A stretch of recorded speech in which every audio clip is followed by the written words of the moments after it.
आगमन काल के 5वें दिन में आप सबों का हार्दिक स्वागत है।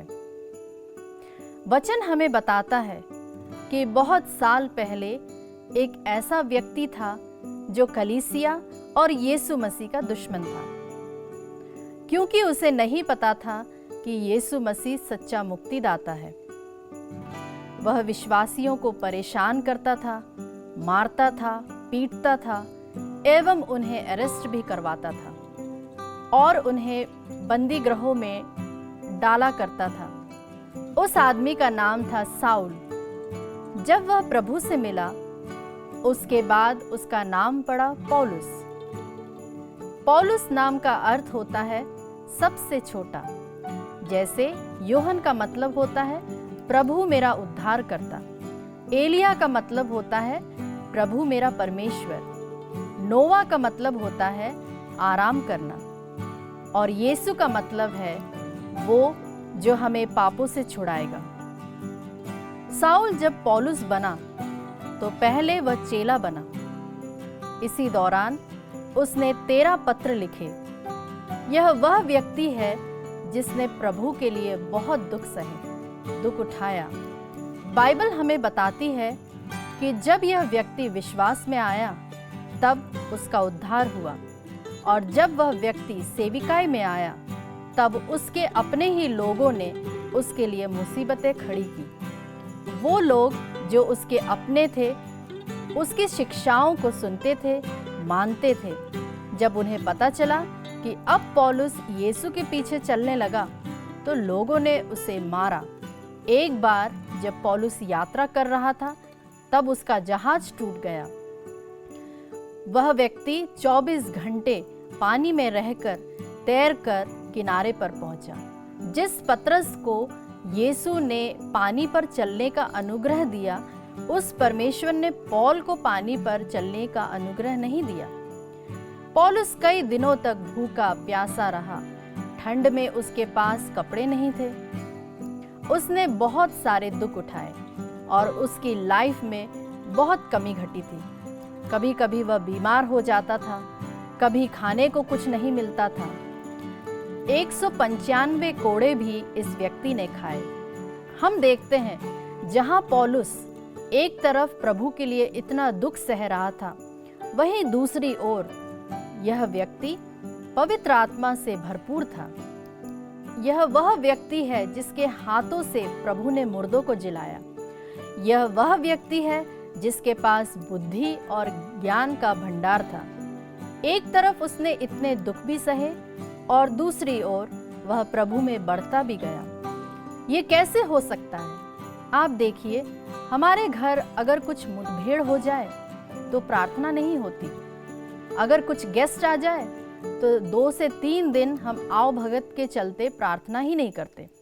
अगर हमारा माइंड डिस्टर्ब है तो हम बाइबल नहीं पढ़ते, एक तरफ उसे रख देते हैं। हम अपने मन के अनुसार चलने वाले व्यक्ति हो जाते हैं। बाइबल बताती है कि जिसने शरीर पर मन लगाया वह मरता है, पर जिसने आत्मा पर मन लगाया है उसे शांति और जीवन मिलेगा।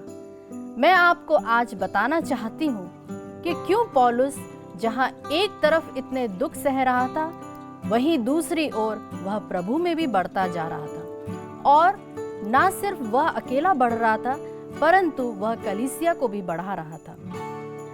उसका एक कारण था कि पौलुस ने अपने जीवन में सिद्धांत बनाया था और वह इसे प्रैक्टिस भी करता था कि जो भी उसके जीवन में गलत हो रहा है वह उस पर ध्यान नहीं देगा, क्योंकि अगर माइंड ब्लॉक हो जाए तो उन्नति बंद हो जाती है। अगर आपका माइंड इस बात पर लग जाता है कि जो बात आपको समझ नहीं आती कि ये सब आपके साथ क्यों हो रहा है, तब आपका माइंड स्टकअप हो जाता है, रुक जाता है।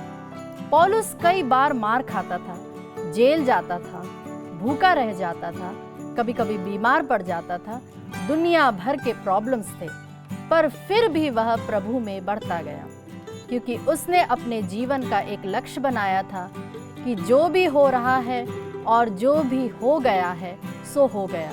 वह उस पर ध्यान नहीं देगा, पर अपने लक्ष्य की ओर बढ़ता जाएगा।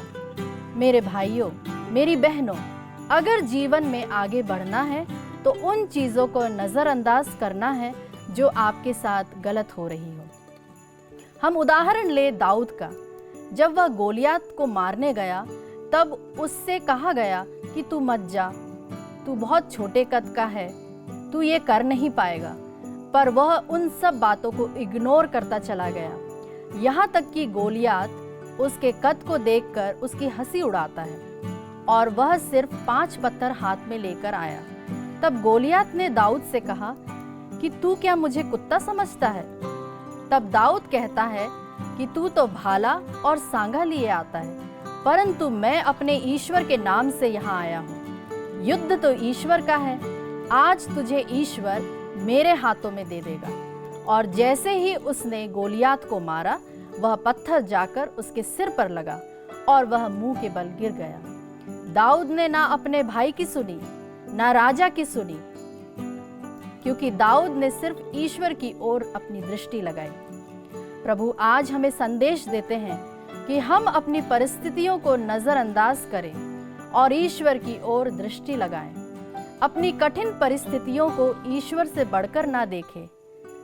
आज का वचन हम फिलिपियों के पत्र अध्याय 4 पद संख्या 13 से लेंगे, जो इस प्रकार कहता है, जो मुझे बल प्रदान करता है, मैं उनकी सहायता से सब कुछ कर सकता हूँ। आमीन। आप चाहे तो इस पद को याद करें या बार बार दोहराएं या फिर इस पर विचार करें। इसी के साथ मैं आज का संदेश यही समाप्त करती हूँ और आशा करती हूँ कि आपका दिन पवित्र आत्मा से भरपूर रहे। आप सबों को पुनः मेरा जय यीशु।